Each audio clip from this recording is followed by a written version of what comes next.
सूरज देवता को जल तो बहुत से लोग चढ़ाते हैं और पूरी श्रद्धा और विश्वास के साथ चढ़ाते हैं।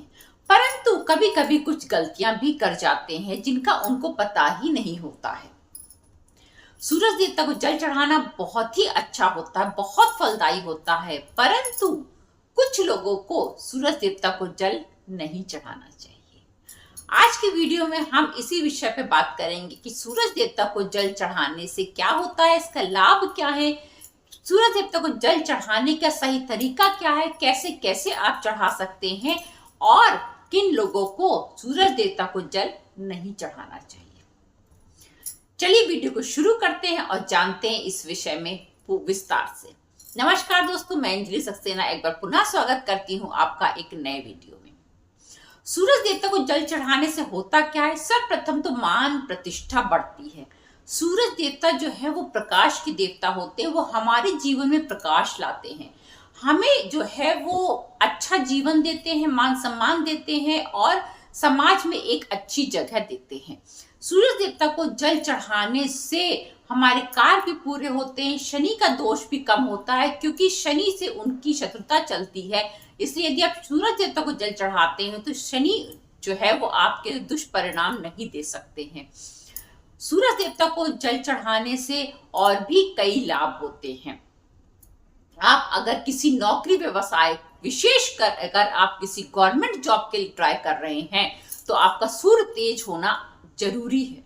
इसलिए आपको सूरज देवता को जल उस परिस्थिति में अवश्य चढ़ाना चाहिए, क्योंकि अगर आपका सूर्य तेज होगा तो आपका गवर्नमेंट जॉब में सिलेक्शन होना और ज्यादा पक्का हो जाएगा। बाकी तो आपकी मेहनत भी है, क्योंकि बिना मेहनत के तो कुछ भी संभव नहीं हो सकता है। इसलिए मेहनत तो करना ही करना है, साथ में ये उपाय भी करना है। अंत में मैं आपको एक ऐसा उपाय भी बताऊंगी जिसके लिए आपको न स्नान की आवश्यकता पड़ती, न किसी चीज की आवश्यकता पड़ती है, लेकिन वो इतना प्रभावशाली उपाय है कि यदि आपने उसको लगातार 15 दिन कर लिया तो आपका कार्य रुक जाए, ऐसा हो ही नहीं सकता है। वीडियो को अंत तक देखिएगा और जानिएगा कि वो उपाय कौन सा है। सूरज देवता को जल चढ़ाने के फायदे तो आपने समझ लिए। अब जानते हैं कि सूरज देवता को जल चढ़ाने का सही तरीका क्या है। सर्वप्रथम तो सूरज देवता को जल जितनी जल्दी हो सके उतनी जल्दी चढ़ाना चाहिए। आपको जो है वो 12 बजे के बाद जल नहीं चढ़ाना चाहिए सूरज देवता को, क्योंकि उसके बाद सूर्य देवता ढलने लग जाते हैं। 12 बजे से पहले ही चढ़ाना है। लेकिन उसमें बहुत से लोग जो 10 बजे के बाद चढ़ाते हैं वो बहुत अच्छा नहीं मानते, क्योंकि सूरज देवता आपके ऊपर तक आ जाते हैं। इसलिए जितनी भोर में आप चढ़ा सकते हैं उतना ही अच्छा होता है। लेकिन भोर का मतलब ये नहीं होता है कि आप सूर्योदय से पहले सूरज देवता को जल चढ़ा दें। बहुत से लोग क्या करते हैं, उनको काम में जाने की जल्दी होती, जल्दी उठते, नहाते धोते हैं और अंधेरे में ही जल चढ़ा देते हैं। नहीं, अगर आपको सूरज देवता नहीं दिखते हैं कोई बात नहीं, आप जो है वो सर्च कर लीजिए कि सूरज उगने का समय आपके यहाँ का क्या है और उस समय के बाद आप सूरज देवता को जल चढ़ा दीजिए। उससे पहले नहीं चढ़ाना है। आपको दिखे या ना दिखे पर वो निकल आए हैं तो आप जल चढ़ा सकते हैं। पूरब मुंह चढ़ाना है, ये सभी लोग जानते हैं, पूरब पे ही सूरज देवता निकलते हैं।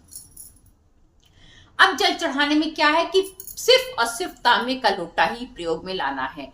स्टील, पीतल कुछ भी नहीं, प्लास्टिक कुछ भी नहीं, सिर्फ और सिर्फ तांबे का लोटा ही प्रयोग में लाना है। जल आपके घर का ही स्वच्छ जल होना चाहिए, जो पीने लायक हो। ऐसा स्वच्छ जल आपको चढ़ाना चाहिए, गंदगी नहीं होनी चाहिए। अब जल को चढ़ाने का तरीका क्या होता है कि जल का बहुत से लोग ऐसे सामने करके जल चढ़ा देते हैं। नहीं, ये तरीका गलत है।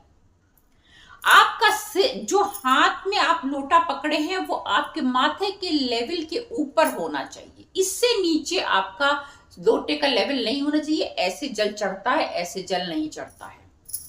इस बात का विशेष ध्यान दीजिए, क्योंकि आप जब सूरज देवता को जल चढ़ाते हैं और सौभाग्य से आप सूरज देवता को देख सकते हैं, आपके घर की दिशा दशा ऐसी है कि सूरज देवता आपको दिखते हैं, तो उस जल की धार से आप ट्रांसपेरेंट सूरज देवता को देखिए। उस जल की धार के बीच से देखिए, आपकी आंखें कभी कमजोर नहीं होंगी।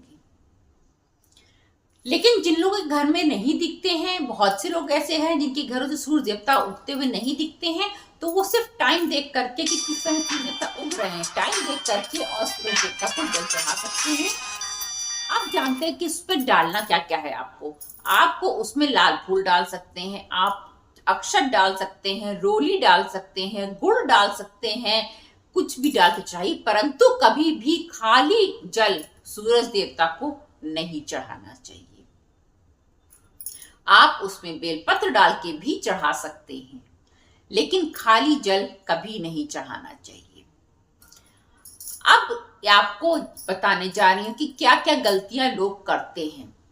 सर्वप्रथम तो यही गलती है कि वो नीचे करके जल चढ़ाते हैं। दूसरी चीज ये कि ऐसे जल चढ़ाते हैं कि छिट्टा उनके ऊपर पूरी आती है, ये नहीं आनी चाहिए।